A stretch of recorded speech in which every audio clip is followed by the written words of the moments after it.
Estamos começando mais um MapaCast, esse que é o podcast oficial da minha agência Mapa Digital, toda quinta-feira às 12 horas, aí na sua telinha. Estamos aqui, meus irmãos, com mais um querido para testemunhar e contar dos feitos do Senhor sobre a sua vida. Quero primeiramente pedir que você se inscreva no nosso canal. Chegamos aí a 15.400 inscritos, mais ou menos. Queremos até o final do ano, se Deus quiser, chegar a 30 mil inscritos. E você pode nos ajudar com isso, né? Quanto mais a gente crescer aqui no canal, mais pessoas vão ouvir a palavra, se fortalecer. E também muitas aqui estão sendo evangelizadas também através do conteúdo que a gente tem trazido, não só aqui para o Brasil, mas tantas outras nações têm ouvido. Às vezes eu recebo comentário do Canadá, enfim, de Angola, irmãos que têm da Itália também, lembrei de ter recebido essa semana. Então a gente tem levado o evangelho, né, através do YouTube, através das plataformas digitais. Então, nos ajude nessa causa se inscrevendo no nosso canal, deixando já o like agora no início desse episódio. Isso vai ajudar muito o algoritmo a entender que esse vídeo é relevante para que mais pessoas recebam essa mensagem, amém? Como sempre digo, se em algum momento desse episódio o Senhor falar contigo, nos deixa saber, deixa um comentário também, tá? Vamos lá, sem mais delongas. Eu quero apresentar esse pastor que é nascido numa cidade bem próxima aqui da nossa, de Garanhuns, que é a cidade de Bom Conselho. Acredito que muitas pessoas de Bom Conselho vão assistir esse episódio, né? Tendo em vista que deve ter familiares lá, amigos, tudo isso. Então, a todos os irmãos e essa cidade maravilhosa, Bom Conselho, o nosso abraço. Casado, 2 filhos, pastor já há 7 anos, pastor aqui da Igreja Presbiteriana do Heliópolis, aqui em Garanhuns. Seja muito bem-vindo, pastor Stuart Crespo, ao MapaCast. Graça e paz, minha irmã. Amém, é um prazer pastor. Estarmos aqui Igualmente. Para poder conversar, adorar o Senhor nessa conversa, amém, não é? Amém. E para mim é um privilégio poder fazer parte. Obrigado pelo convite. Estamos aqui para glorificar o nome do Senhor Jesus. Amém, pastor. Glória a Deus. Me conta já um pouquinho da sua infância, o seu contexto, como foi? Muito bem. Minha vida foi uma vida simples, né? Eu nasci em Bom Conselho, terra de papa caça, como a gente conhece, né? Sou Papa filho... caça, o que eu acho que era por causa dos caçadores mesmo, esse nome, não é? Teve um desenvolvimento do nome de capa caça para depois papa caça, mas aí ficou só Bom Conselho, né? Que é uma homenagem, inclusive, à padroeira de lá de Bom Conselho, né? Que é a Nossa Senhora do Bom Conselho, como eles chamam, né? Certo? Mas aí ficou só Bom Conselho. Então, eu sou filho de Ives de Oliveira Crespo, com Edjane Maria de Sá Crespo. Meu pai é dentista lá em Bom Conselho, aposentado, né? E nós tivemos lá uma infância simples, tranquila, graças a Deus, né? Pudemos crescer em uma família onde existia uma rigidez na criação. Contudo, a gente, embora tenha sido ensinado a seguir uma religião, certo? Mas eu nunca tinha tido assim um contato direto com a palavra de Deus, né? Então... Era uma família católica? Católica. A minha família é toda católica, 100% católica, não é? Inclusive a minha conversão, uma conversão muito improvável, não é? Porque existem pessoas que são simpáticas a ouvirem evangélicos. E eu nunca gostei de crente. Já desde criança? Vixe, gostava não de crente, não. Pois é. Eu achava os crentes muito chatos, entendeu? E assim, e aí quando foi com 14 para 15 anos de idade, eu ia para a igreja, né? Mas aí a gente começa também a desfrutar de algumas coisas lá no mundo que é normal para quem não é cristão, né? Comecei a beber cedo. Né? E cidade pequena tem muito isso, né, pastor? Tem demais. Nas escolas, né? O pessoal já tem contato com álcool muito novo. Isso. É porque, assim, é uma cadência, não é? Eu digo sempre que aquilo que a gente vai implantando nos nossos filhos quando eles são pequenininhos, isso vai aflorar com maior intensidade quando eles forem velhos. Então, por exemplo, eu fui criado, né? E eu sei que meu pai e minha mãe não fizeram isso com maldade. Mas dançando quadrilha, Só que o menino cresce, né? Ele não quer mais dançar quadrilha, quer dançar o forró. Eita, Entendeu a questão? sim. Pois é. Então, assim, até os 18 anos, eu tive uma vida muito intensa, embora, graças a Deus, curta, mas com esse tipo de envolvimento, né? Com álcool, com festa, comecei a fumar muito cedo, né? E até que um dia o Senhor Jesus Cristo, de forma inusitada, ele me chamou de uma forma que, assim, não tem explicação, né? Eu lembro que no dia 31 de julho de 1998 foi o aniversário da minha mãe. Eu sou o filho mais novo, né? Eu tenho um irmão chamado Luiz, como eu estava lhe dizendo aqui, o Estácio, e a Sharon, mas é Sharon que a gente chama. São três. São três. Comigo são quatro. São três homens e uma mulher.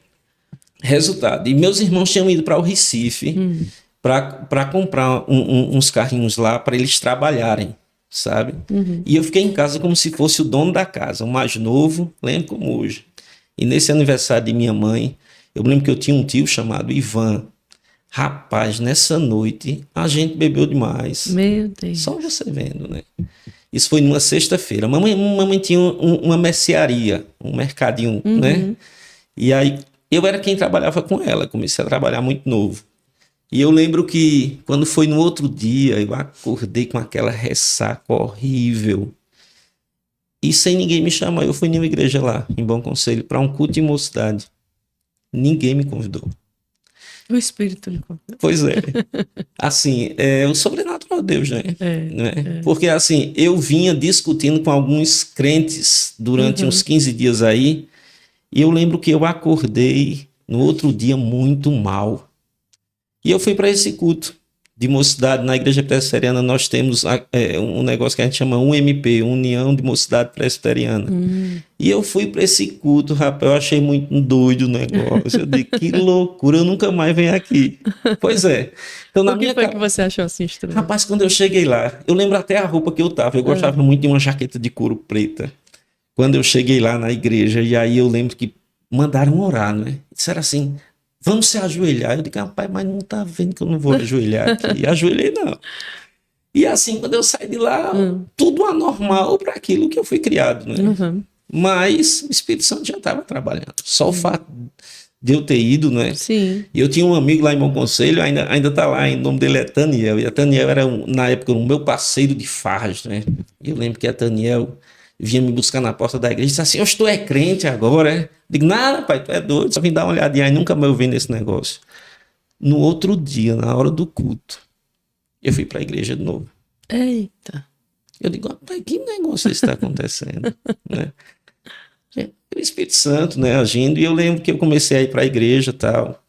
Aí passou-se aí mais ou menos umas 4 semanas eu indo à igreja. O pastor de lá era o meu pai na fé, pastor Suetônio.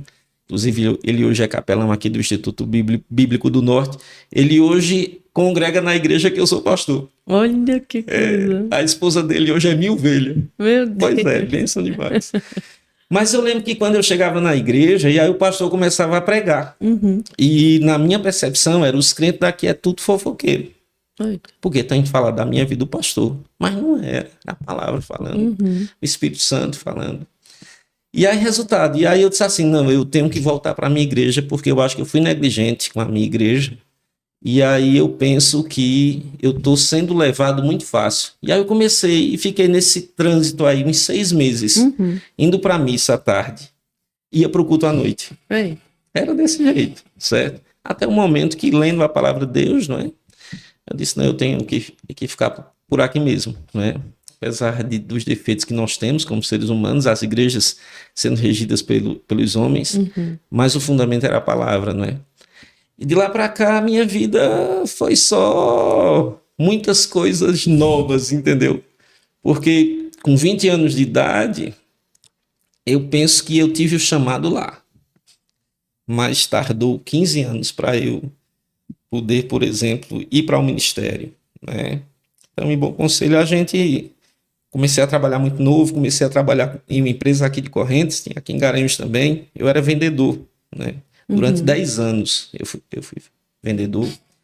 E eu e meu irmão, a gente sempre foi sócio, o Stasky, né? E eu lembro que quando foi, acho que em 2007, por aí, a gente botou o nosso próprio negócio, né? E aí, resultado, você sabe, né? Tinha que trabalhar. E aí eu mexia com comércio de alimentos, né? Estiva que o pessoal Estivas, fala, né? A gente mexia com essa parte de distribuição, vendia em 27 cidades aqui na região.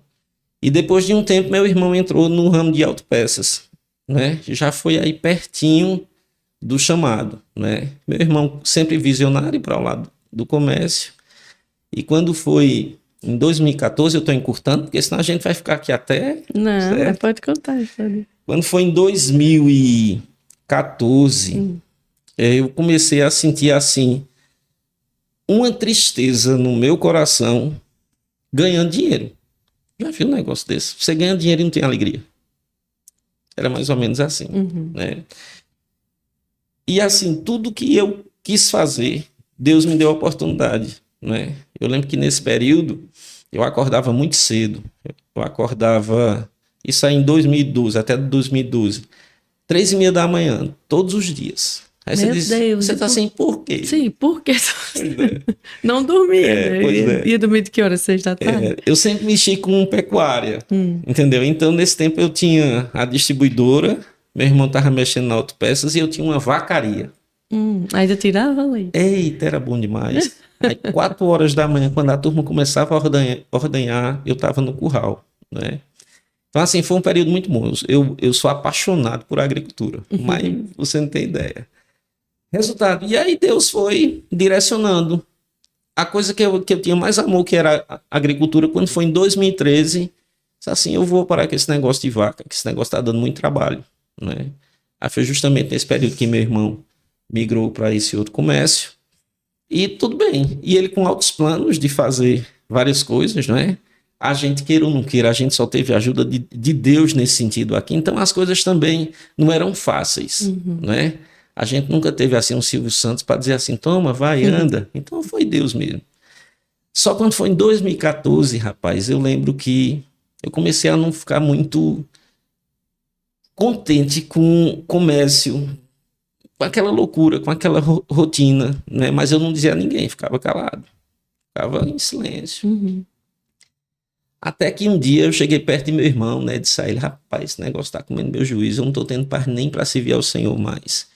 E ele com alguns planos, né? Plano de fazer outros depósitos lá, o negócio, tá? Meu irmão sempre foi para frente. Eu não, eu sempre fui mais para trás um pouquinho.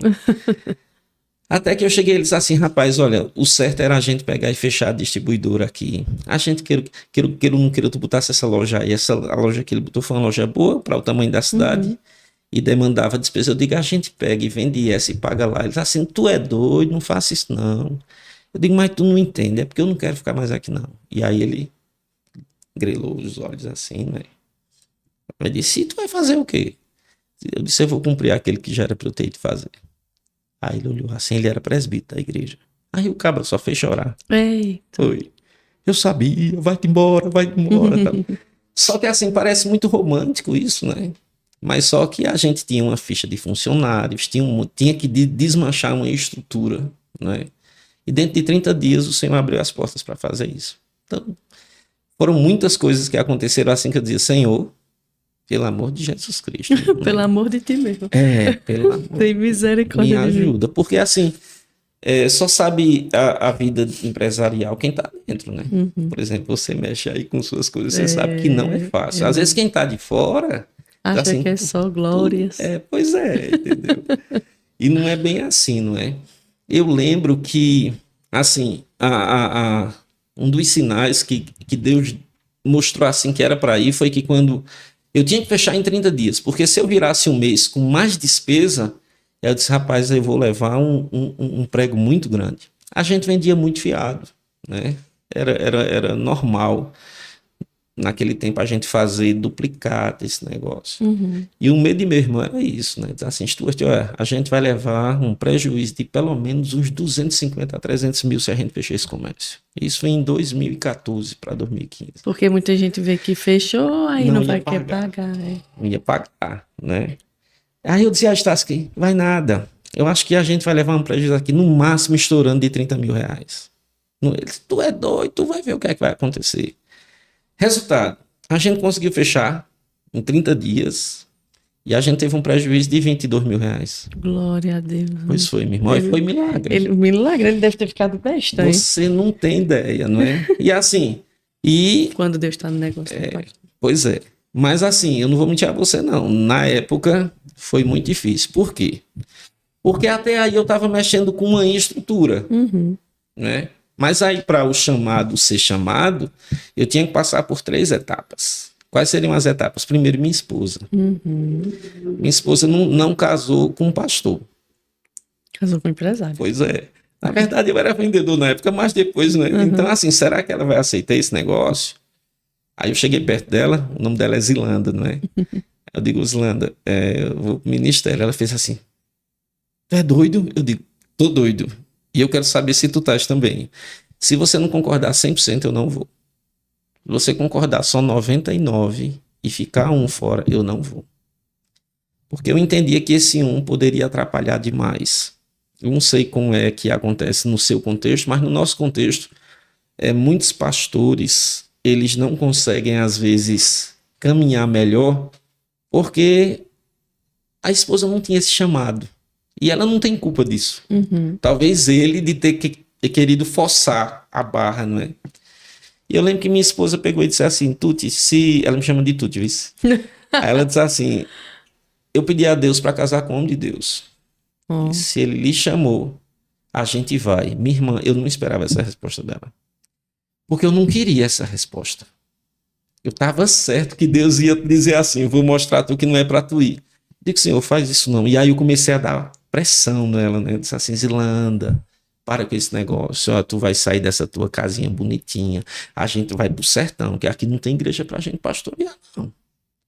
Mas ela disse assim, para onde Deus mandar a gente vai. Tá. Ela é professora do município lá em Bom Conselho, né? Ela trabalha com crianças especiais, uma bênção, sabe? E aí, resultado, mas ainda tinham 2. Um era o conselho da minha igreja e eu, em oração, eu coloquei assim, parece que eu pensava que mandava de Deus. Dificultou tudo. Eu digo, Senhor, eu só vou se for unanimidade do meu conselho. Na igreja presbiteriana a gente tem o pastor e o conselho, são presbíteros. E eu digo, se por unanimidade eles concordarem, beleza. Mas ainda tinha um terceiro, quem era o meu pai na fé, que era pastor em Caruaru, pastor Svetone. Eu digo que ele tem que concordar também. Irmão Edja, quando eu cheguei uma vez no culto na igreja, eu lembro como hoje eu estava com a cabeça muito...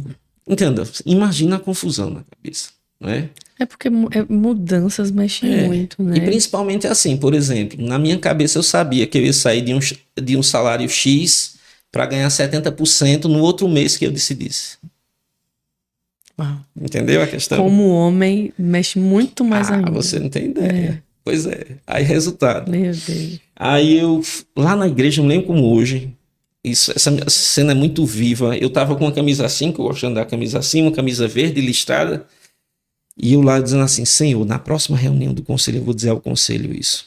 Só que eu sabia que a próxima reunião do conselho ia demorar uns 30 dias. Era o tempo suficiente para eu esfriar com esse negócio. Essa loucura, né? Até que, quando estava terminando o culto, o pastor Alexander, na época, ele de uma hora para outra, ele marca uma reunião extraordinária após o culto. Eu pensava que ia ser com 30 dias na frente. Ele disse assim, irmãos, eu quero conversar com vocês do conselho, que eu tenho uma decisão para a gente ter que tomar aqui. Eu digo, Senhor, não acredito no negócio desse, não é 30 dias na frente. E aí foi naquele dia que eu peguei e disse ao conselho. Deus. O conselho foi lá e concordaram, beleza. Aí fui lá para Caruaru, pastor Svetone também. A última ficha. Beleza, só que teve aí até agora só emoção, né? Muito choro, muita alegria. Até que teve um dos problemas maiores. Eu nunca gostei de estudar. Eita, na igreja presbiteriana, não sei se você sabe. Tem que estudar um pouquinho, ler um Não, pouquinho. você tem que fazer logo um vestibular. Senão você não entra no seminário. E lá no seminário não é esse negócio de preencher vagas. Se você não tirasse o limite da média... Nem entrava. Não entrava. É tanto que na minha classe tinham 40 vagas e a gente só tinha 22 seminaristas. Entendeu? Porque vários foram reprovados. Em qual prova? Logo inglês. Eu sou péssimo de inglês. E a prova lá é fechada. vários textos em inglês, desde o cabeçalho, eu digo, meu Deus do céu. E aí tinha que estudar, né? E aí, resultado, contratei um professor de inglês durante um ano, para o camarada me ensinar, tal. Só sei que deu certo, né? E aí fui para o seminário, passei o primeiro ano lá muito tenso, comigo, sem dizer a ninguém aquele conflito, A né? luta interna, né? E eu dizia assim, Senhor, me tira daqui. Agora eu só saio se o Senhor tirar, eu só tenho que fechar a porta, senão eu não volto. E eu sou muito imperativo nesse negócio. Depois que eu mergulhar no negócio de cabeça, resultado. Aí o Senhor não me tirou de lá. Pois é. E aqui estou, quando chegou no último ano de seminário, não tinha para onde ir. Não tinha para onde ir, porque as nossas igrejas aqui já tinham pastores, né? Então eu pensava que eu ia abrir campo. Eu sempre tive essa pegada muito missionária. Eu gosto de estar no meio do povo, de abrir campo, visitar casa. E aí foi quando o pastor Milton me chamou para cá, para Heliópolis. Quando o pastor Milton me chama para cá, para Heliópolis, eu tive medo. Medo da igreja, porque a igreja é muito tradicional, né? E eu não sou tão tradicional assim.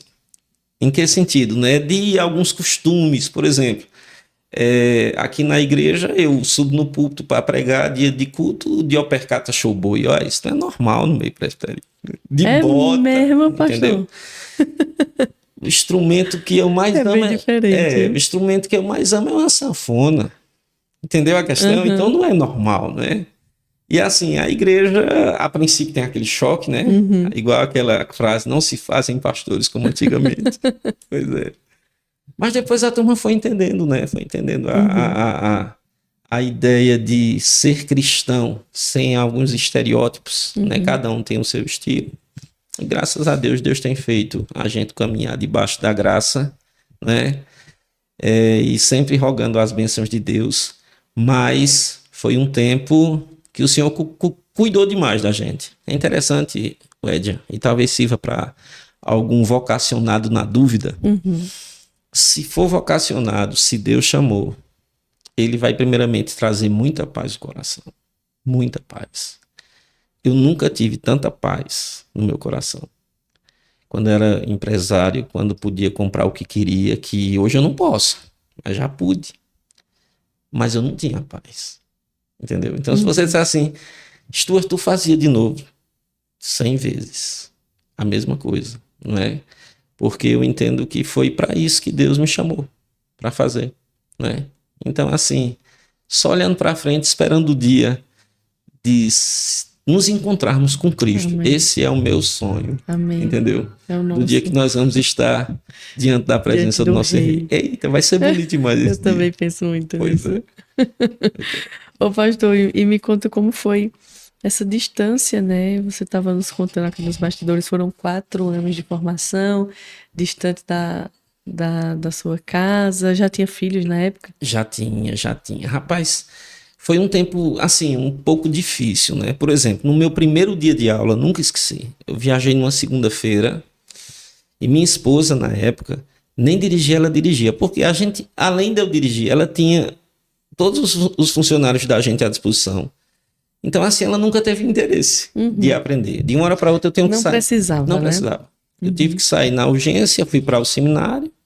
Quando chego lá, primeiro dia, aí quando chega a noite, ela liga, Tuti, faltou energia aqui, os meninos estão chorando, desesperados atrás de tu. Primeiro dia de aula. Meu Deus, que estreito. Aí eu disse assim, Jesus, será que é um sinal que era para eu não ouvir? Mas não, aí passou, não é?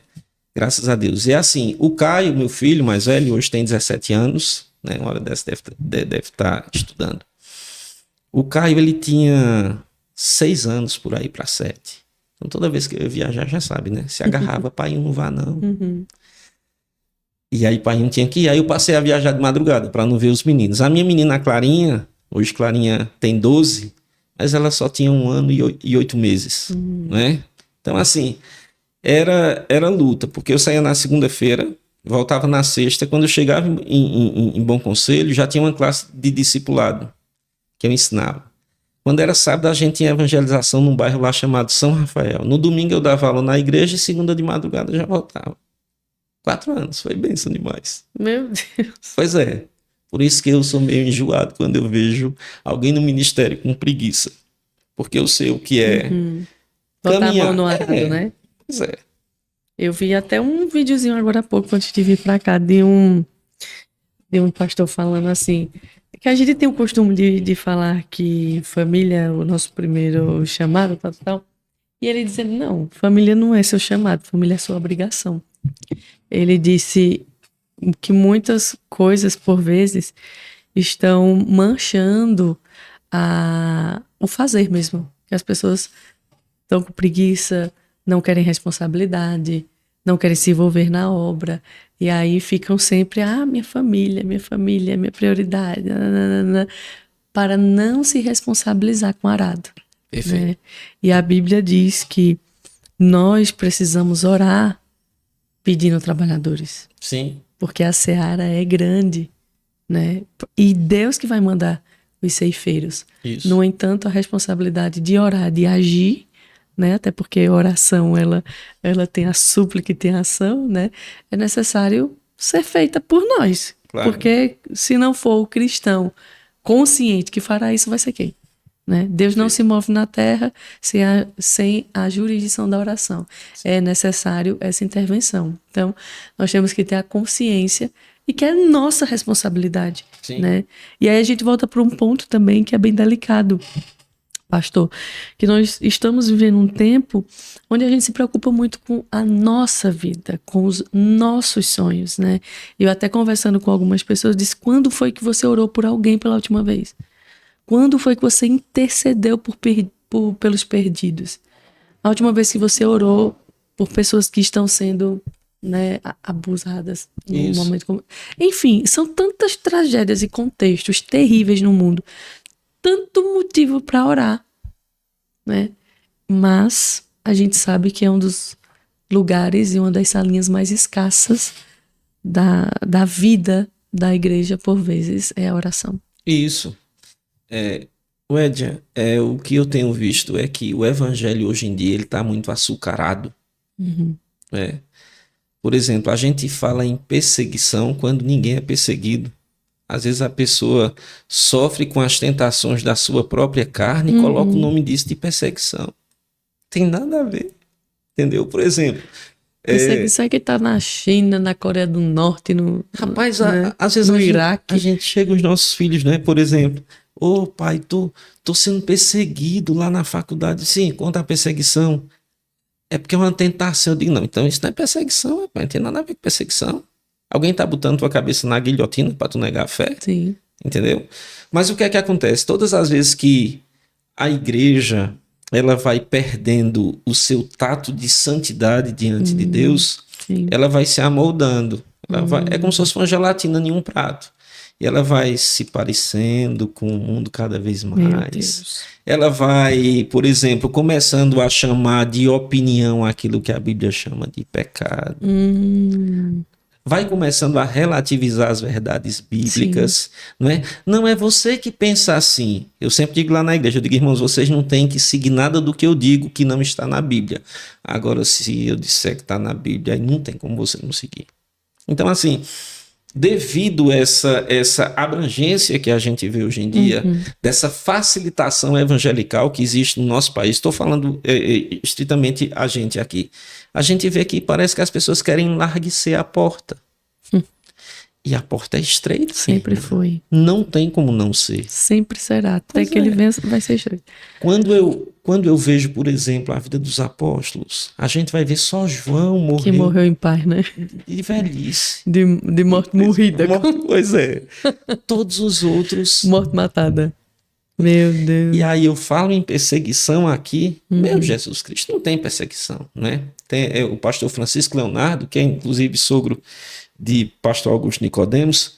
Certa vez, em sala de aula lá no Seminário Presbiteriano do Norte, um aluno perguntou a ele, pastor, se a igreja for mais perseguida, ela vai ser mais fiel? E aí ele pega e diz assim, não, meu irmão. Quando ela for mais fiel, ela vai ser perseguida. Infelizmente. Então não é o contrário. Pois é. Né? Meu Deus. Seja fiel e você vai ser perseguido. Quando você chega e você demarca território, Quando você expõe suas opiniões... Se posiciona. E aí você começa a ver que as portas se fecham, não é? É interessante que meu filho está fazendo direito, começou esse ano, e às vezes ele chega em casa que, graças a Deus, a gente tentou doutrinar bem de acordo com a palavra, e ele chega às vezes, professor, lá ensinou esse negócio, tal. Tem até um certo religioso lá que ensina, digo, meu filho, se firme na palavra. Acabou, não negocie aquilo que Jesus Cristo não deixou abertura para negociação. Então, assim, o evangelho de açúcar gera crentes de açúcar. Sonrisal, pegou água, dissolve. Por isso que a gente vai ver, por exemplo, o Édia, em 1900 nós tínhamos mais ou menos 1 bilhão de pessoas para serem alcançadas. 1 bilhão. Hoje nós temos 3,2 a 3,5 bi de pessoas para serem alcançadas. E o que foi que aconteceu? Sim. Sabe o que foi que aconteceu? É que a igreja ela começou a viver para ela, os sonhos dela. E quando eu digo a igreja, o povo de Deus, né? O sonho não é mais ganhar uma para Jesus. O sonho é comprar o carro zero, é comprar a casa, né? É, por exemplo, dar a Deus sempre o resto. Quando essas coisas acontecem, a gente vê, por exemplo, um país como o nosso, o Brasil, que se você pegar o número de católicos e evangélicos, nós vamos ter aí quase 80% da nação. E por que tá essa bagunça? Dizem que, estatisticamente, praticamente o Brasil hoje é metade evangélico, né? Pois é. E o que é que está acontecendo? Que em 1980 nós tínhamos 5 milhões de cristãos.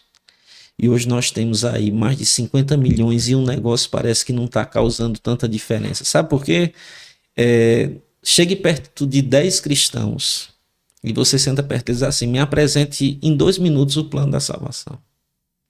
A pessoa diz, apresentar o quê?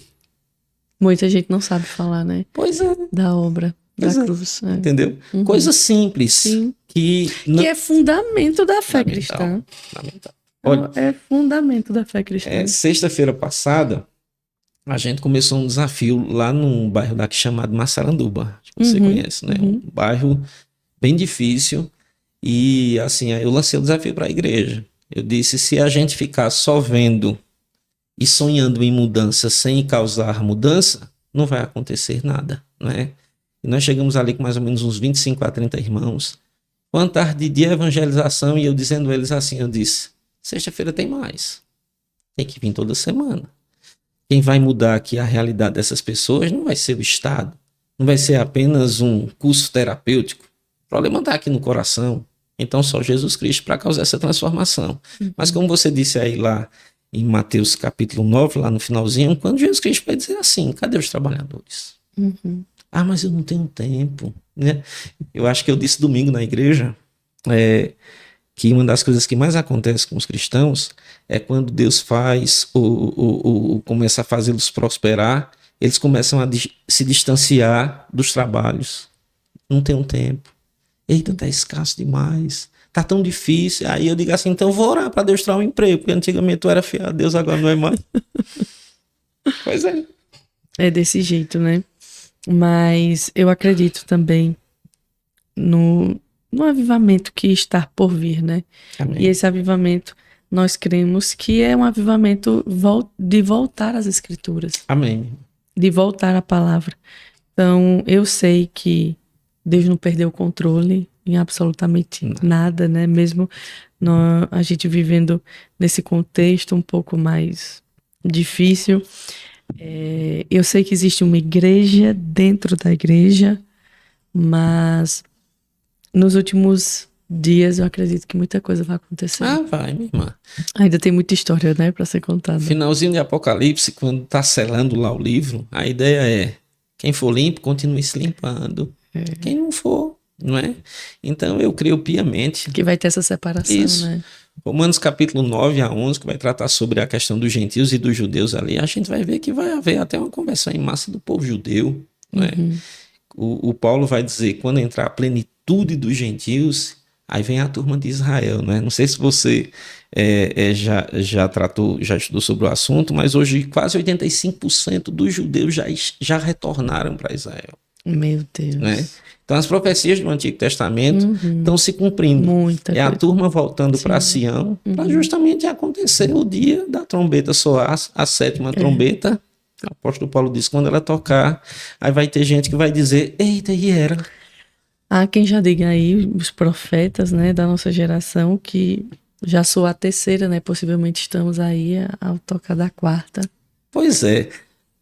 Eu penso que da sexta trombeta para trás, esses acontecimentos já vêm acontecendo desde a vinda de Jesus Cristo para cá, né? Só que intensificou o Intensificando. espaço, né? Isso, De uma contração para outra, digamos perfeitamente. assim. Então, quando a gente vai lá para Apocalipse, pelo menos é assim que eu enxergo o texto, né?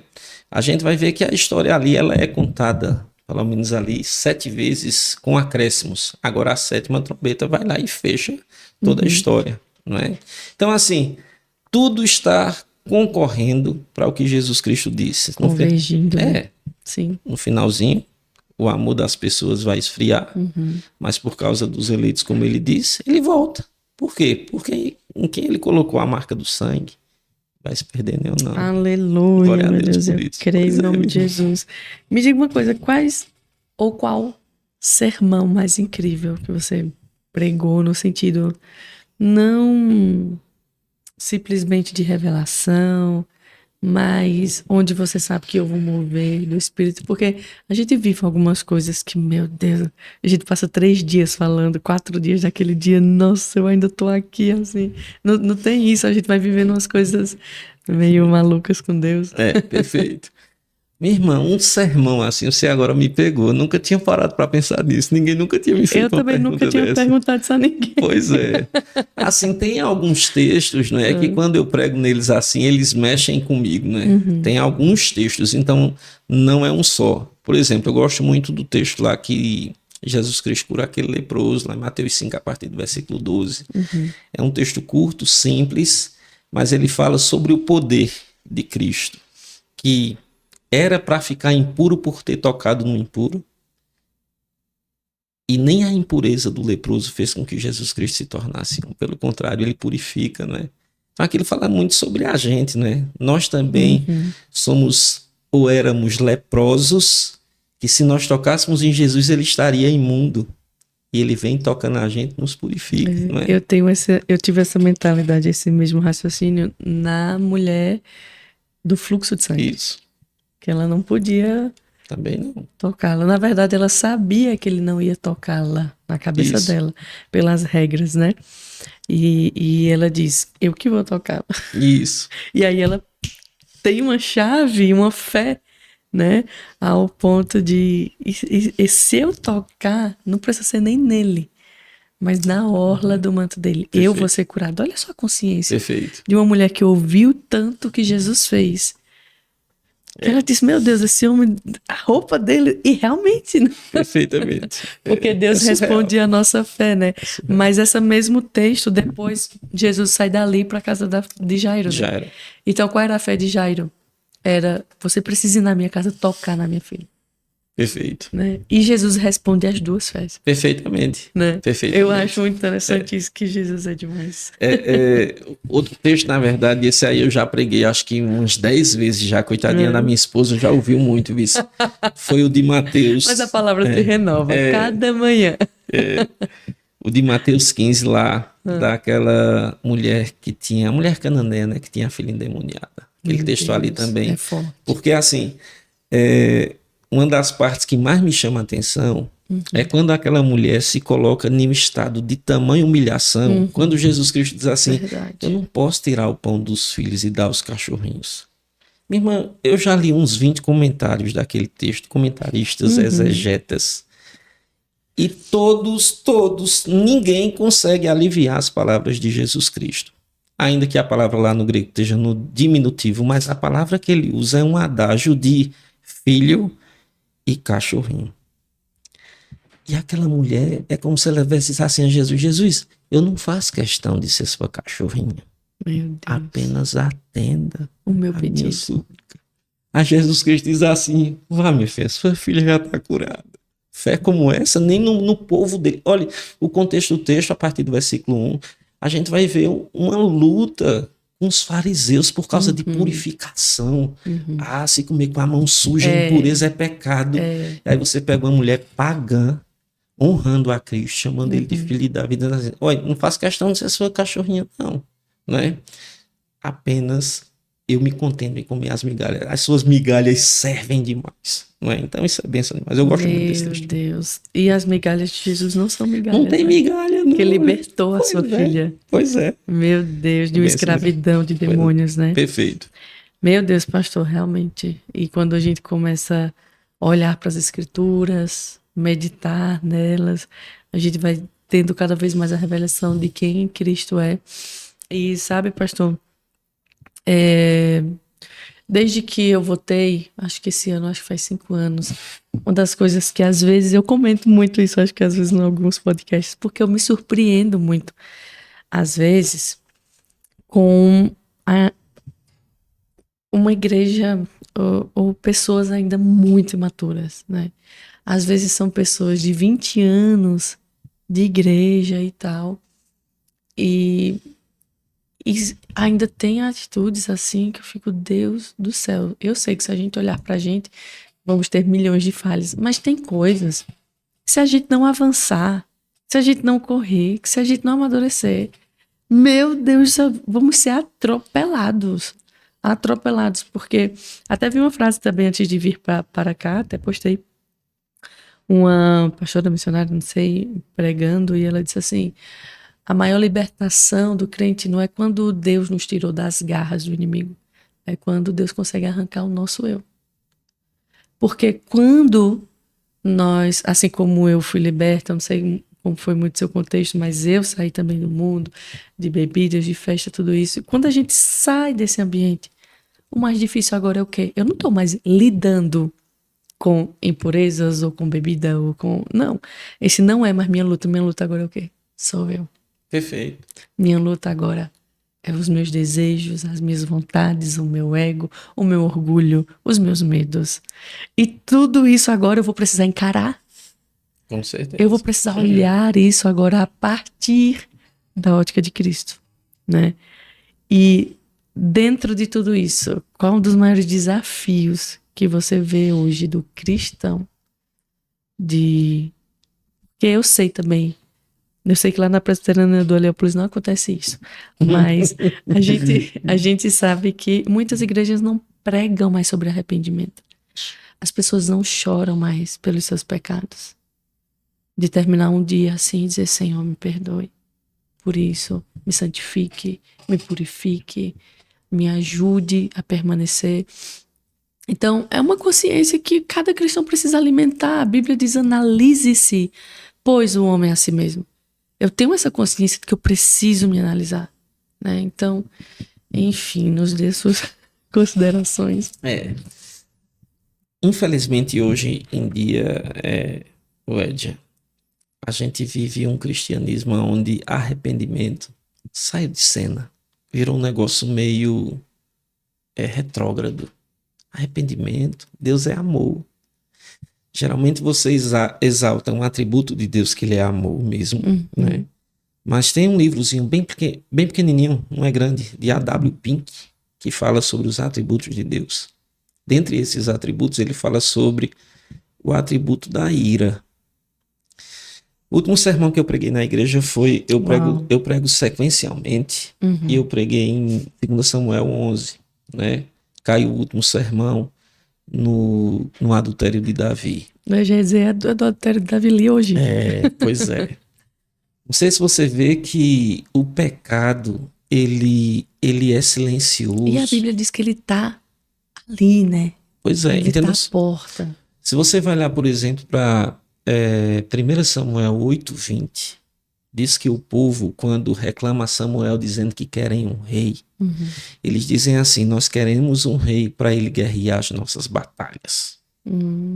Já era uma troca de responsabilidade. Quando você chega lá em 2 Samuel, capítulo 11, versículo 1, o texto vai dizer que no tempo que os reis saíam para a batalha, Davi ficou no palácio.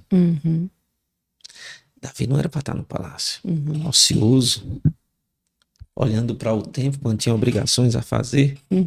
A ociosidade é o que faz com que as pessoas comecem a alimentar nos seus corações os desejos de sua carne. Já disse Tiago, lá Tiago capítulo 1 fala, quando alguém for tentado, não bota como em Deus não. Sua cobiça. Sim. Quando ela lhe atrai, seduz. Meu Deus. Então o texto diz que ele está lá, num palácio, parece um palácio panorâmico, que ele consegue ver tudo de baixo, não é? Mas ele consegue silenciosamente maquinar todo o mal da queda. O que foi que faltou em Davi? Faltou em Davi foi que em algum momento da vida dele, ele esqueceu de uma ordem clara que nós vamos ver mais à frente, Jesus Cristo dizendo 1000 anos depois, vigiai. Vigiai. Irmão Edia, o grande problema, às vezes, quando a gente vai olhar para os resultados da queda, a gente pensa que a queda do fulano aconteceu quando o fulano praticou tal ato, quando na verdade essa queda aconteceu lá atrás. Vem minando seu coração, sua mente, sua vida de oração. Silenciosamente.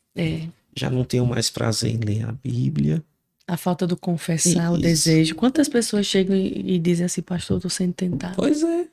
E eu tô aqui vindo confessar o meu coração porque eu não quero cair nisso.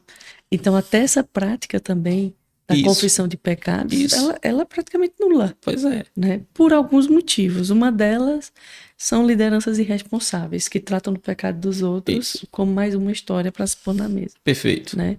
Mas isso não anula o fato de nós, como ovelha, sabermos que existe uma ordem para a confissão. Né? Para que haja cura, porque a Bíblia diz isso. Quando você confessa uns aos outros, você recebe cura. Se você chegar e perguntar assim a qualquer cristão, quando foi a última vez que você chorou porque pecou contra Cristo? Meu Deus.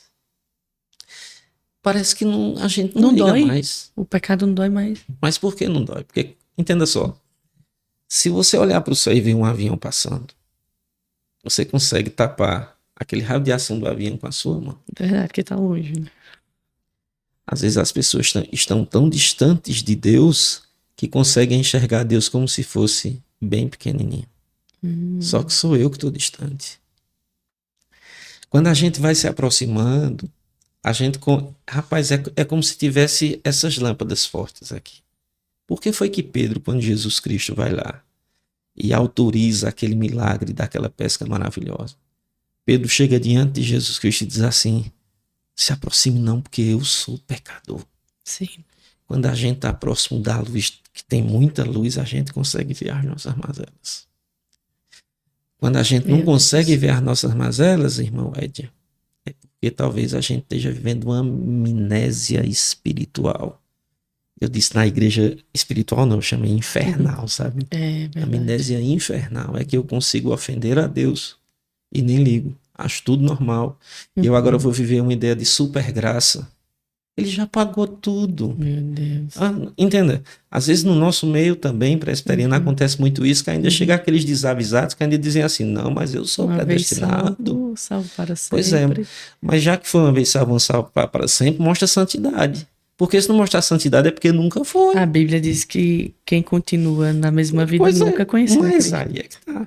Um dos textos que eu gosto mais para tratar sobre essa questão da perseverança em santidade é 2 Pedro 1,10, quando ele vai dizer assim, você tem que confirmar todo dia a sua vocação e eleição. O que você foi santo ontem não serve para hoje, não. Se fosse assim, era muito bom. A comida da semana passada serve para hoje? Não. Entendeu a questão? Então, assim, a questão do arrependimento é algo que não deve deixar de ser pregado nos púlpitos. Por exemplo, a Europa hoje é um país considerado, uma região, na verdade, considerada pós-cristã. Por quê? 2 tipos de mensagens fugiram dos púlpitos. Primeira mensagem, segunda vinda de Cristo. Você deixa de pregar ao povo como vai ser novo céu e nova terra, as pessoas perdem a visão de como é que vai ser e começam a pensar que novo céu e nova terra é aqui. E segundo foi pregar contra pecado e consequência do pecado, que é o inferno. Meu Deus. Tem um livro do John MacArthur, que o nome dele é bem interessante, Com Vergonha do Evangelho. Deve ter uns 300 e poucas páginas. Eu li esse livro uma vez, aí depois eu digo, eu vou ler ele de novo e comecei, acho que eram umas 2 horas da tarde, quando foi no outro dia, 8 horas da manhã. Eu passei a madrugada acordado lendo esse livro. É justamente essa ideia que existe, por exemplo, hoje na América. Acontece muito isso. Essa ideia de você, porque as pessoas têm uma semana muito pesada, difícil. Quando chegar na igreja, aí você só joga bênção. Você só diz que é tudo fácil. E aí o John MacArthur vai trabalhar justamente isso, né? São líderes que têm vergonha do evangelho. João Batista, quando está lá no deserto, rapaz, João Batista era demais. Era só uma mensagem. Uma mensagem, um camarada num sol quente, e o povo vinha ouvi-lo, rapaz. E a mensagem é: se arrependam. Arrependei-vos. Está lá em Atos, o sermão de Pedro, né? Lá, Atos 3,19 é: arrependei-vos e convertei-vos para serem cancelados os vossos pecados. Tem público para isso, tem público. Mas aí é que tá. É porque assim, Edja, a gente que prega o evangelho, a gente não pode estar preocupado com o resultado. Verdade. Porque quem aplica o resultado não sou eu. Eu não posso dizer que a semente que eu vou plantar na roça, ela vai nascer. É verdade. Quem dá o crescimento? É Deus. Quem rega o Senhor. Mas o que é que ele quer da gente? Plante direito, faça a coisa certa. Porque quando Isaías vai dizer que a palavra de Deus não volta vazia, é a de Deus. Não é a sua, não. A minha pode voltar toda hora, basta eu dizer besteira. É verdade. Ele não tem compromisso com Stuart se Stuart não estiver pregando a palavra. Por isso que Paulo vai dizer a Timóteo: vocês tenham cuidado, vocês que são mestres, que querem aí estar, não é psicopado, porque a responsabilidade de vocês é que vocês vão estar alimentando o rebanho do rei. Então cuidado para não dar comida errada, que comida errada intoxica, faz mal, adoece. Meu Deus, e esse discurso também, meio que um evangelho: eu faço o que eu digo, mas não faço o que eu faço. Isso aí. Quando, na verdade, eu tenho que ser a resposta e o padrão para aquilo que estou dizendo. Eu preciso ser referência para aquilo que estou proferindo, ensinando, pregando, né? Então, a gente também quer fugir dessa responsabilidade. Mais fácil, né? De se santificar, de ser puro, de ser manso, de ser a pessoa que vai instruir e carregar o fruto do Espírito. Eu sou professor aqui no Instituto Bíblico do Norte de Evangelismo, lá da turma. Eu sou lá que é para deixar a cabeça de todo mundo muito doida, sabe? Pois é. E eu passei um livro para o pessoal ler lá, e eu comecei a trabalhar esse livro também, que o nome é O Plantador de Igreja. Patrick Darrett, eu acho que é esse o nome do camarada lá. E aí o primeiro capítulo é falando sobre a integridade do líder, do missionário, do pastor. Rapaz, esse negócio me fez tremer. Porque a mensagem é ele dizendo assim: cuidado para vocês não serem transmissores da verdade e não acreditarem nela. Meu Deus. Ele diz assim: cuidado para vocês não serem aqueles que convidam as pessoas para aceitar Jesus aos domingos e vocês ainda não aceitaram. Ele vai dizer assim: essa possibilidade não é algo irreal, mas é algo bíblico, porque Jesus Cristo diz que naquele dia muitos dirão: mas Senhor, em teu nome nós expelimos demônios. Porque o meu nome tem poder mesmo. Em teu nome nós profetizamos. Ele vai dizer: pois é, vocês fizeram a coisa, a mensagem estava correta, mas vocês eram office boy. Entregava a mensagem, mas não se envolvia com ela. Mas não foram transformados. Então há esse risco hoje em dia, não é? Eu lembro que pastor Marcos André, que era diretor do Seminário Presbiteriano do Norte nos meus 2 primeiros anos, ele disse uma vez que na Alemanha, celeiro da Reforma Protestante, existia uma igreja reformada lá que botou o edital para a escolha pastoral. E o primeiro ponto é: precisamos, em primeiro lugar, para o pastor poder concorrer, que ele seja convertido. Olha para aí. Entendeu? Para você, a profissionalização da coisa fazia com que algumas pessoas estivessem à frente, mas sem crer. Pastor Hernando Dias Lopes certa vez disse que em Vitória do Espírito Santo, ao terminar um culto, uma irmã aborda ele depois daquela mensagem cheia de fogo do pastor Hernandes, né? Aí a irmã chega lá na porta assim: ô pastor, deixa eu lhe fazer uma pergunta. Pode fazer, minha irmã. O senhor acredita mesmo nisso que o senhor pregou? Porque às vezes a gente pode estar fazer interpretação de texto, basta estudar e transmitir. A pergunta é: eu creio? Né? Então, assim, cabe a gente essa responsabilidade de, antes de anunciar a Cristo, ser conhecido por Ele. Aleluia. A coisa mais importante da nossa vida, e eu disse esses dias lá em Heliópolis, eu digo, irmãos, a coisa mais importante aqui não é eu vim pregar domingo à noite, mas eu saber se Cristo ele me aceita como pregador. Se eu consigo honrar Ele com a minha vida, apesar de ser tão imperfeita, não é? Então, assim, essa responsabilidade, esse senso de busca de santidade é que deve estar envolvendo a igreja. Esse ano a gente está trabalhando com esse tema na igreja, santidade ao Senhor. Amém. Eu tenho dito aos irmãos lá, eu digo, irmãos, em nome de Jesus Cristo, se você chega em qualquer reduto aqui de Garanhuns e você se parece com todo mundo, cuidado que sua vida está distante do altar. A nossa vida não é para parecer com todo mundo. A Bíblia diz que em Antioquia foi a primeira vez que os discípulos foram chamados de cristãos. E a ideia ali, ainda que fosse talvez um termo pejorativo, mas é porque eles se identificavam com Cristo. Uau. Você já ouviu falar em um rapaz chamado, era um missionário, chamado Sadar Sudasingh? Já ouviu falar a história dele? Tem um livrozinho de pastor Boanerges Ribeiro, que é o apóstolo dos pés sangrentos. Certa vez esse missionário, ele se hospeda na casa de cristãos e ali ficaria um final de semana para fazer conferência naquela igreja. E a filha do casal, ela sempre era ensinada pelos pais como Jesus Cristo andou, como Jesus Cristo agia, como era o comportamento de Jesus. Aquele missionário passou a sexta, o sábado, domingo, na segunda pela manhã, a criancinha acorda. E a criancinha acorda e vai no quarto para ver se viu o missionário. E o missionário não estava, e a criancinha ali de seus 6 para 8 anos começa a dizer aos pais, papai e mamãe, cadê Jesus? E os pais diziam, Jesus, minha filha. Jesus, cadê Jesus? E os pais sem entender assim, papai e mamãe, Jesus estava aqui em casa desde sexta-feira, sábado e domingo e segunda. Aquele homem tinha uma vida tão próxima de Jesus Cristo que uma criança confundiu ele com Jesus Cristo. Paulo vai escrever aos Gálatas dizendo assim, ninguém me moleste, porque eu trago no corpo as marcas de Cristo.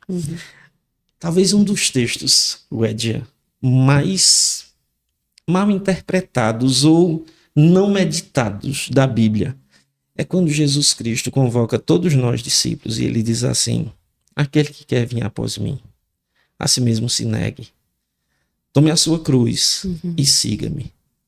Faz um teste quando tu estiver num ambiente de igreja e pergunta assim, o que é levar cruz?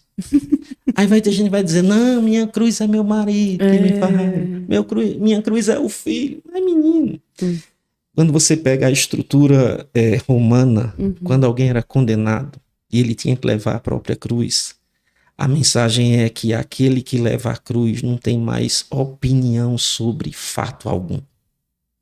Ele não manda mais na vida dele. Quando Jesus Cristo está dizendo assim, vocês têm que levar a cruz, ele está dizendo, vocês não mandam mais, sou eu. Por isso que Paulo vai dizer lá, não é? Estou crucificado com Cristo. Já não sou eu mais que vive. Mas Cristo vive em mim. É Ele que vive em mim. Por isso que quando Ele está para morrer, minha irmã, Ele não chega lá lamentando, chorando, eu vou morrer. Ele diz que está oferecendo ao Senhor uma libação. Seria no Antigo Testamento uma oferta de vinho. Traz assim, minha vida para o Senhor é uma oferta. Eu estava terminando hoje, estava lá fazendo uma bicicletazinha lá em casa e terminando de assistir o filme de Paulo. Já assisti umas 5 vezes aquele filme. Tem onde? Na Netflix. Netflix. Aí eu chorei hoje de manhã demais. Agora chorava que tem menino. Eu digo, se entrar alguém aqui na porta, vai dizer que o pastor está chorando, né? Mas por quê? Com vergonha do evangelho que eu vivo. Paulo elevou demais o nível. Guilhotina, minha irmã. Ele morreu por causa do evangelho. Se cumprindo o que Jesus Cristo tinha dito, eu vou lhe mostrar o que não importa sofrer pelo meu nome. Ele levou até as últimas consequências. Não é? Então, assim, a única coisa que nós vamos ver que Paulo ele vai exaltar a Cristo lá em 2 Timóteo, no finalzinho, é quando ele vai dizer assim, Se alguma coisa que eu fiz foi ter combatido o bom combate, foi ter completado a carreira e ter feito o principal. Não foi ter comprado carro, nem casa, ter vida boa, mas foi ter guardado a fé. Tá lembrado daquele texto lá, quando o Senhor vai dizer assim, será que quando ele voltar vai encontrar fé na terra? Sim. Vai. Ele sabe que vai porque ele é o provedor dessa fé. Ele que alimenta isso, né? Se não fosse, irmão. Ele que gera a fome, né? A Bíblia diz que ele que gera o desejo de adorar ele. Olha, eu tinha esquecido de falar anteriormente, quando você estava falando sobre a questão do arrependimento. Eu ia lhe lembrar sobre a ira que você falou do livro. Uma das coisas que a gente não pode esquecer é que pregar o evangelho com amor e seriedade, isso não afasta quem é dele. A gente vem de uma realidade lá na igreja de Heliópolis, onde, graças a Deus, os pregadores que passaram lá sempre homens de Deus, né? Mas talvez o período que a igreja passe por mais, eu vou usar esse nome, mas talvez seja indevido, mas eu vou usar esse termo, radicalização na mensagem, talvez tenha sido nesses últimos 6 anos. E eu sou enjoado. Se tiver aqui, vixe, mas menino. Certo. Então, assim, eu tento não botar açúcar no evangelho. E às vezes eu me acho, minha irmã, até meio chato. Eu digo, meu Deus do céu, eu não podia ter. Mas se eu tivesse mudado a mensagem, eu estava mudando o texto. O texto estava falando sobre isso. Deus é quem dá o crescimento, minha irmã. Chega gente lá na igreja que eu digo, de onde vem esse povo?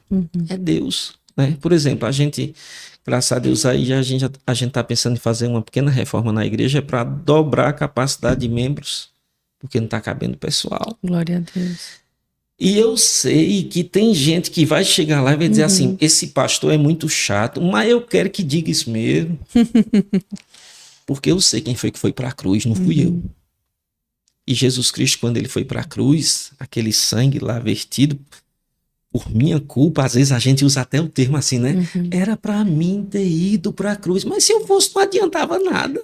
Tinha que ser um cordeiro perfeito, né? Se fosse 8 bi de pessoas para a cruz, ia resolver o que diante de Deus? Pode juntar todo mundo que não dá ele. Não, pois é. Não dá. Todos imperfeitos, exatamente. entendeu? Então, assim, quando a gente pretende honrar a Cristo, a gente vai ser fiel à palavra e ele é quem traz os resultados. Né? Aleluia. Tem servido, graças a Deus, isso também, para a gente ter menos problema. Porque, por exemplo, quando você prega o evangelho como tem que ser pregado, você sabe que não vai ter muito espaço para lobo, né? O lobo vai chegar e vai dizer que esse negócio aqui não dá certo. O chumbo aqui é grosso. Né? Não, entenda. Por quê? Porque senão você termina inchando a igreja. Você fica com aquela aparência que a igreja ela está muito bem, quando na verdade é só aparência. Número não quer dizer nada. Se você vai lá para as igrejas do Apocalipse, a igreja que é exaltada é a pequena, a fraca, sem força. E a rica, cheia de gente, diz assim, cega, nua, abastada, mas pobre. Pobre. Pois é, por quê? Porque estava faltando o principal, a presença de Deus. É o que eu tenho dito e pregado também. Entendeu, meu irmão? Olha, quando a presença vem, não precisa fazer mais nada. Ela convence o pecador, ela transforma o pecador, ela muda o interior, que só ele pode fazer. Essa salvação aqui interna, né? Abalar as estruturas do homem.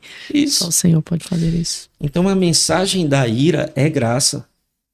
Porque a mensagem da ira é uma profecia de ira. Vai acontecer. Mas a porta da graça está aberta. Entendeu? Para depois, quando chegar lá dizer, eu não sabia, mas não sabia, sabia. A questão é que você não atentou e pensou que era brincadeira. Só que todo joelho vai ter que se dobrar. O pior ateu, o mais devasso, o mais ético e moral, sem santidade, vai ter que se dobrar. Todavia, sem salvação, né? Mas apenas reconhecendo, porque tem que reconhecer. A Bíblia diz que todo joelho se dobrará. Perfeitamente. Toda língua confessará. Pois é. Meu Deus. É desse jeito. Eu queria que tivesse umas pecinhas assim do meu lado, tipo vou dizer não. Pois é, mas vamos. Um presidente do Brasil assim do lado, diga aí, Pois repita, diga que é isso mesmo. Desse jeito. Ele existe, ele é real, ele é poderoso. Desse jeito. E assim como ele prometeu, ele voltou. Perfeitamente. E veio, meu Deus do céu. É bênção demais. Qual foi o momento mais difícil assim da sua vida, pastor? Antes de ser pastor ou depois? Depois de ser pastor, o mais difícil Rapaz, Pode ser sua, ou tipo, ter lidado com alguma queda de alguém, com algum pecado, alguma coisa que doeu. Eu acho que uma das coisas que me tirou de tempo, sério mesmo, sabe? Foi quando morreu uma membro da igreja lá de 32 anos. Nossa. Ela era secretária daqui de cultura, daqui de Garanhuns. E eu não posso falar muito, entendeu? Porque esse negócio mexeu muito comigo e eu passei, eu acho que uns 30 dias de noite, madrugada, chorando. Minha esposa vinha lá e dizia assim, Tuti, pra cama. Eu dizia, não aguento não. Essa menina não tinha problema de saúde nenhum. Foi em tempo da Covid. Ela pega a Covid na segunda. Na terça ela manda mensagem pra mim. Pastor, na quarta mensagem pra mim. Na quinta ela desmaia. E na sexta ela morre. Muito rápido, né?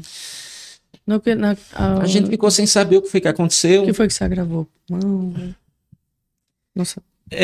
A gente acha que foi algumas coisas, mas aí eu prefiro nem tratar sobre isso. É uma coisa que sempre mexeu muito com a família. Mas doeu, foi ruim. O nome dela era Neile, né? Então no acho caso, que foi seu primeiro velório que você teve aqui? Não foi. Como pastor, não foi sua primeira ovelha que faleceu? O cenário do falecimento dessa menina foi muito chocante para mim. Por quê? A gente estava fazendo uma live para receber cestas básicas, doações. Quando faltava 5 minutos para eu entrar na live, era eu que ia iniciar.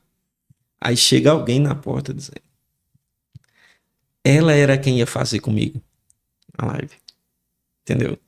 Ela adoeceu na terça e disse assim, pastor, eu não vou poder ter. Eu digo, fica tranquila. 5 minutos antes, essa menina pega e chega lá dizendo assim, pastor, ela acabou de fazer isso. E como é que o senhor fez essa live? Eu não fiz, não. Eu não tenho como. Não aguentei, não. Entendeu? Aí fui pra casa da mãe dela, uma pessoa muito querida, não é? Mas Deus tem restaurado, sabe? A família sofreram demais. Eu costumo dizer que a irmã Nilda, ela é uma mulher forte, porque eu não sei se fosse comigo o que era que acontecia. A gente que tá de fora é muito fácil, às vezes, dizer, se fosse, sabe nada, né? Mas foi um momento, talvez um dos momentos mais difíceis que eu passei durante esses 6 anos como pastor aqui de Heliópolis, né? Foram 30 dias horríveis. Só quem sabe sou eu e minha esposa. Eu não conseguia me controlar, ficava no meu escritório assim, como se estivesse olhando para você, e as lágrimas assim, né? Nunca disse isso na igreja. A primeira vez que eu estou dizendo isso. Mas talvez tenha sido um momento mais difícil. Já tivemos assim momentos de escândalos, assim, de pecados de irmãos, entristece demais, mas nada que não venha causar depois a restauração desses irmãos, os que se arrependeram, né? Os que não se arrependeram, e aí a gente faz lá, como o apóstolo Paulo disse lá em 1 Coríntios capítulo 5, se não quer converter, apartai-vos de dentro de vós o malfeitor, não tem o que fazer, não é? Pra não contaminar o resto, né? Pois é. A minha teoria é uma teoria prática, é que 1000 laranjas boas, 1000, não torna uma laranja podre boa, mas uma só ruim tornar 1000. Envenena toda. Pois é. É verdade. E quais os conselhos que você daria para pessoas que estão passando, seja um momento de luto que você passou esse momento, ou de dor mesmo, né? Todos nós estamos em alguma guerra. Perfeitamente.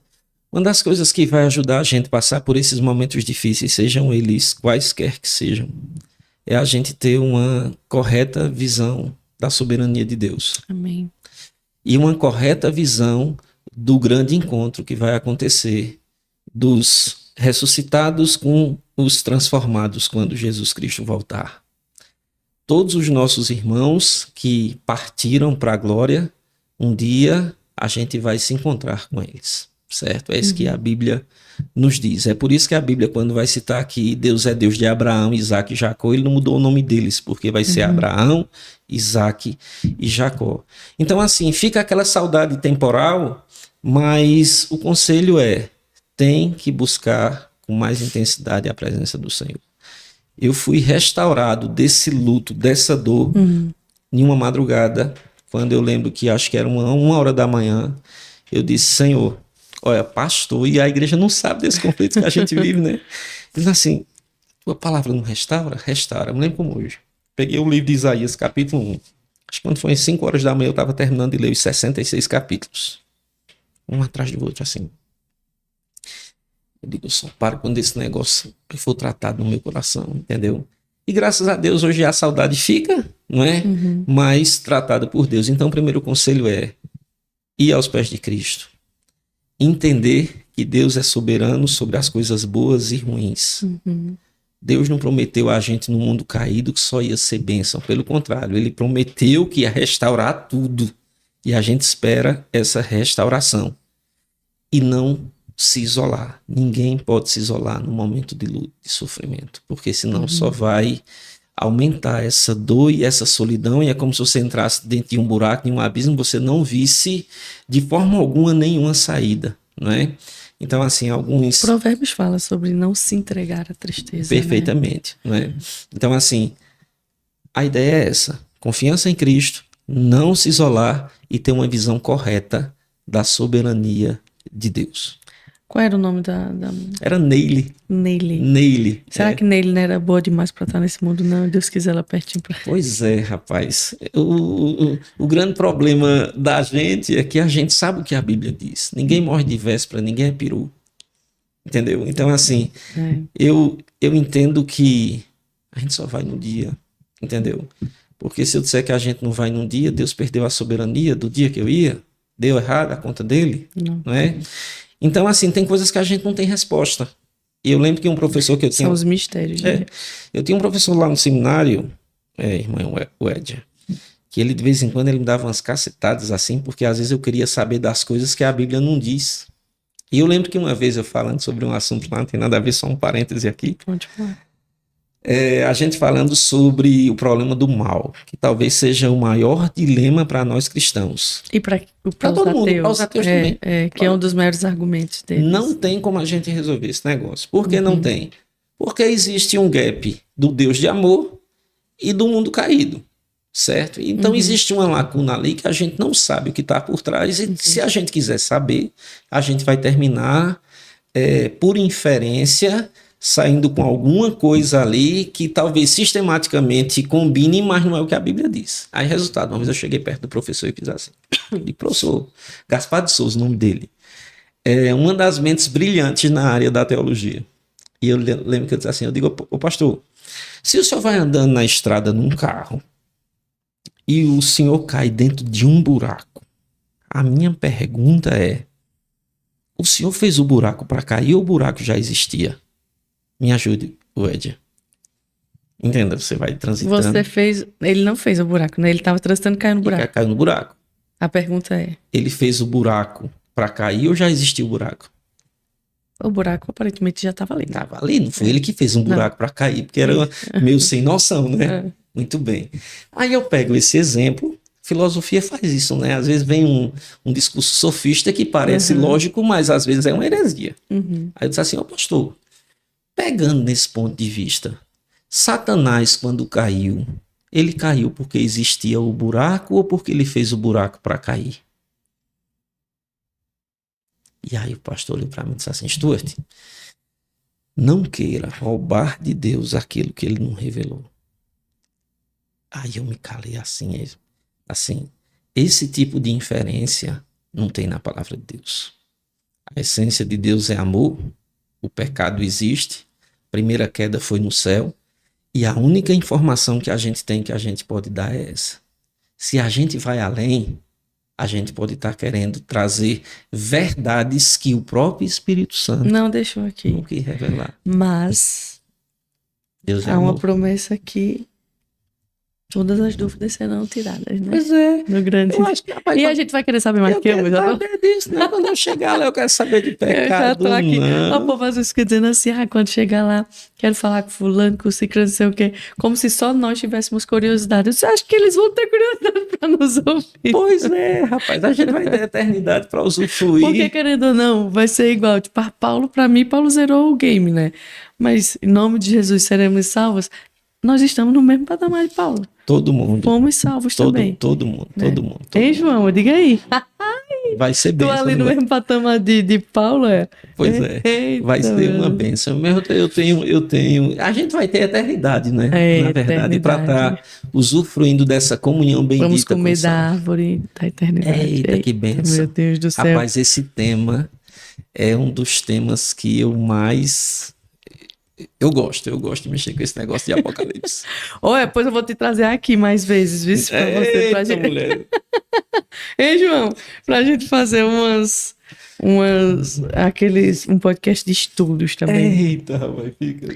Falar sobre Apocalipse. Ixi, é bênção demais. Mas tem umas coisas que eu digo que são meio doidas. Pode ser que a pessoa diz assim, pastor, estou disse cada Diz uma aí. Deixa eu falar. Não, solte uma. Ah, eu vou soltar muito. Mas essa é leve. Vamos lá. Por exemplo, a gente sempre fala lá no Apocalipse 21, quando o texto diz assim, que Deus enxugará dos olhos toda lágrima. Aí a pergunta seria, vai ter choro no novo céu e na nova terra?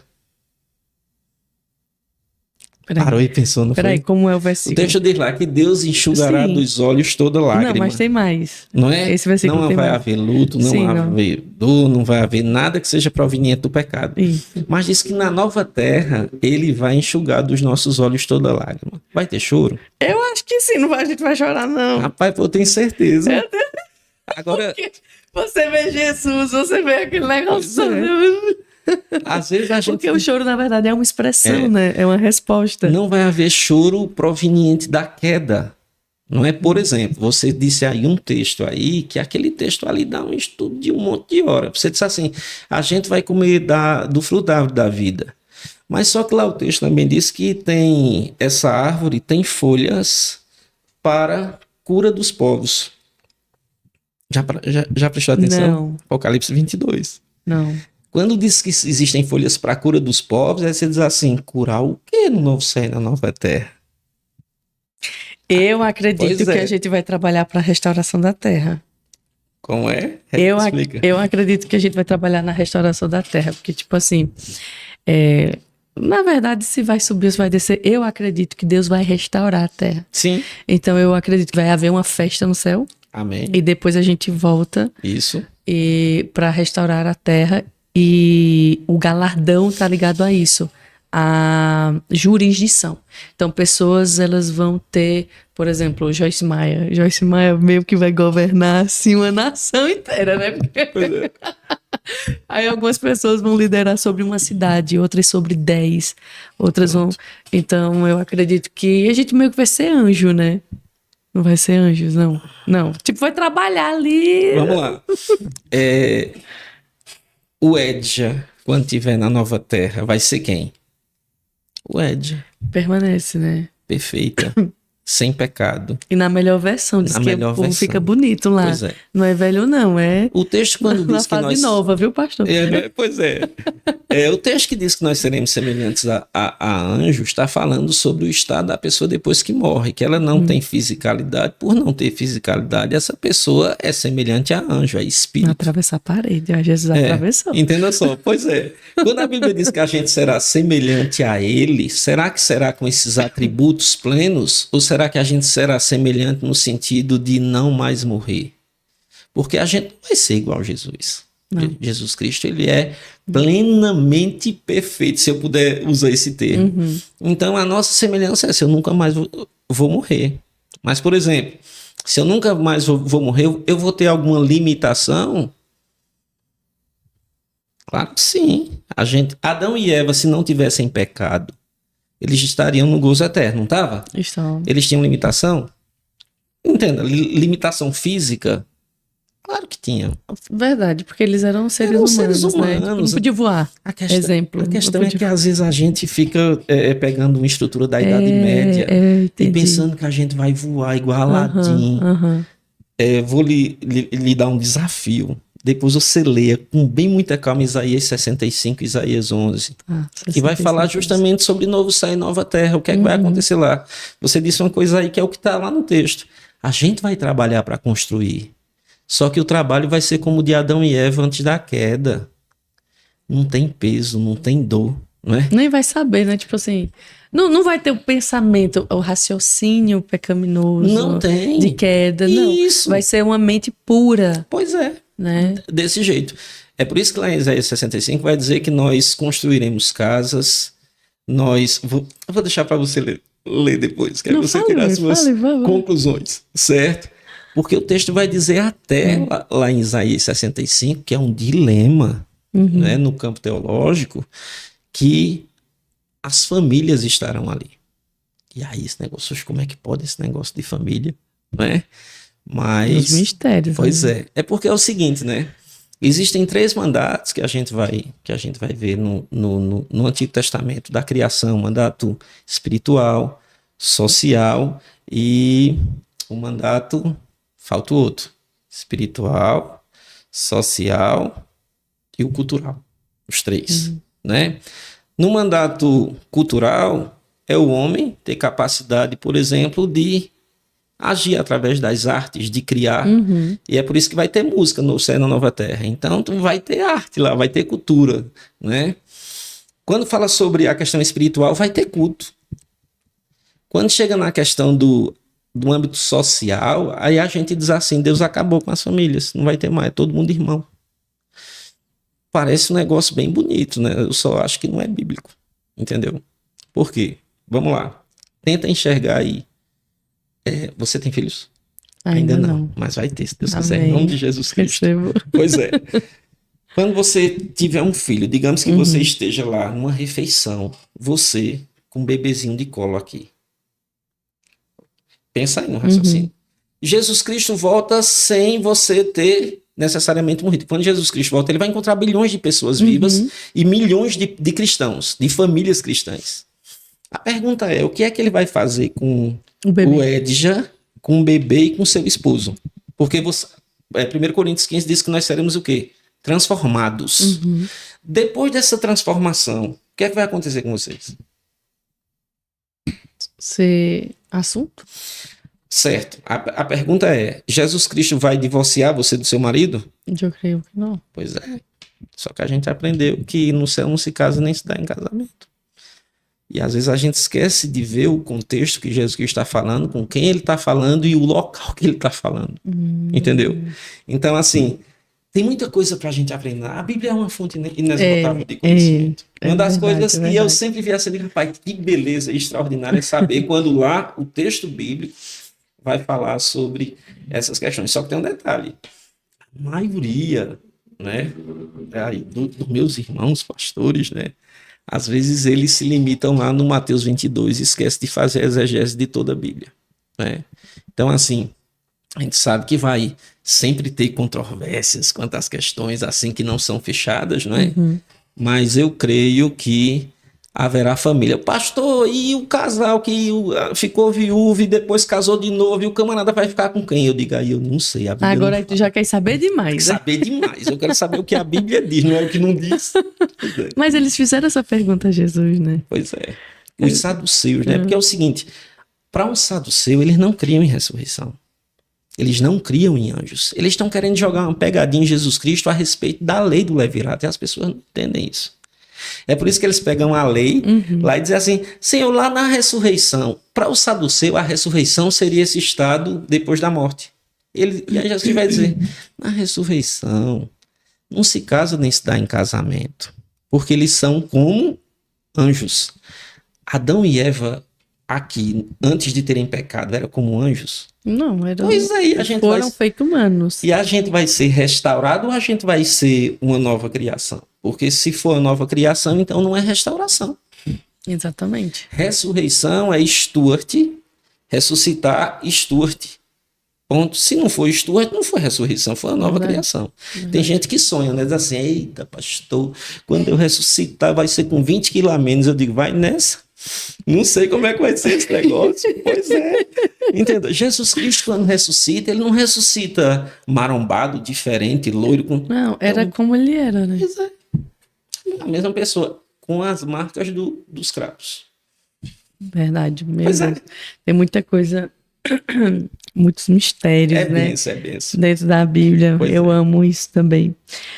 Que bênção, pastor, que bênção. Eu, particularmente, amei demais hoje o nosso bate-papo. Isso. Tenho certeza que você vai vir aqui outras vezes. Estamos caminhando aqui para o final. Eu queria que você compartilhasse, não sei se 1 ou 2 livros que, além da Bíblia, que você disse, não, você precisa ler esse livro aqui. Muito bem. Um deles é no campo da apologética. Eu gosto muito dessa área de apologética, que o texto é do Norman Geisler, que é Não Tenho Fé Suficiente para ser ateu. Pronto. Esse livro é meu. Esse livro é... E é uma boa resposta para um cristão, né? Eu não tenho fé suficiente para ser ateu. Pois é. Só você pegando esse livro, o título dele já é uma resposta, não é? Então, assim, principalmente hoje, a agressão, de certa forma, as acusações que o cristianismo sofre, às vezes a turma não tem resposta para dar, porque às vezes... E precisamos saber dar respostas para essa geração. E o outro seria um livro de evangelismo, que já que é minha área, certo?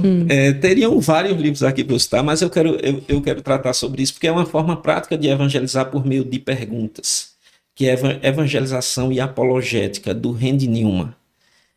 Você evangelizando de forma muito sábia, falando menos e perguntando mais, não é? Então ele vai tratar justamente como se fosse uma forma arábica de conversa, de diálogo, não é? De reflexão para o E é bem interessante isso, não é? Porque o Randy Newman ele vai tratar uma coisa bem interessante no livro. E ele, certa vez, ele recebe uma mensagem de um rapaz criticando as posições dele. E o camarada faz um monte de perguntas a ele, várias perguntas, não é? Perguntando assim, se Deus existe, por que acontece isso? Porque aquelas questões. Sim, que nós certo? conhecemos. E o pastor Randy Newman, ele faz um texto respondendo todas as perguntas. Todas as perguntas. Apologeticamente, com Bíblia. Quando ele estava na hora de enviar a resposta, aí o Espírito Santo, né? Disse assim, rapaz, tu vai ganhar o debate e vai perder a pessoa. O que adianta? Às vezes a gente ganha o debate e perde a pessoa de conversar, porque a gente está tão interessado em saber e dizer, eu sei, eu sou a pessoa que estudou a teologia. Ele apaga todo o texto de resposta e a única coisa que ele coloca é assim, por que das perguntas que você fez, você pegou as mais difíceis do universo para terem resposta? Por que você fez essas perguntas? Só botou isso. O camarada foi lá e abriu o coração. Tenho 50 anos de idade, minha esposa me deixou, hoje eu sou diabético em fase terminal. Aí começou a falar dos dramas dele e o pastor foi lá e disse assim, o caminho agora é esse. Entendeu? Ou seja, a ideia de fazer a boa pergunta, que era o que Jesus Cristo geralmente fazia. Mulher samaritana é uma coisa simples, né? A mulher queria debater teologia com Jesus. Até que ele só perguntando, vai chamar o teu marido? Cadê o seu marido? Não entendeu? Então esse livro aí é... E acabou a conversa aí, né? Evangelização e Apologética, o nome do livro, certo? E aí eu penso que esses 2 livros vão ajudar muitos irmãos aí que quiserem desenvolver uma parte apologética e evangelística aí. Que bênção, que bênção. Quem gostou do pastor Stuart, que é o pastor Stuart, aqui de novo, para falarmos um pouco mais, né, concernente a Apocalipse aí, quem sabe. Gostou do episódio, pastor? Bênção? Bom demais, para mim foi uma bênção.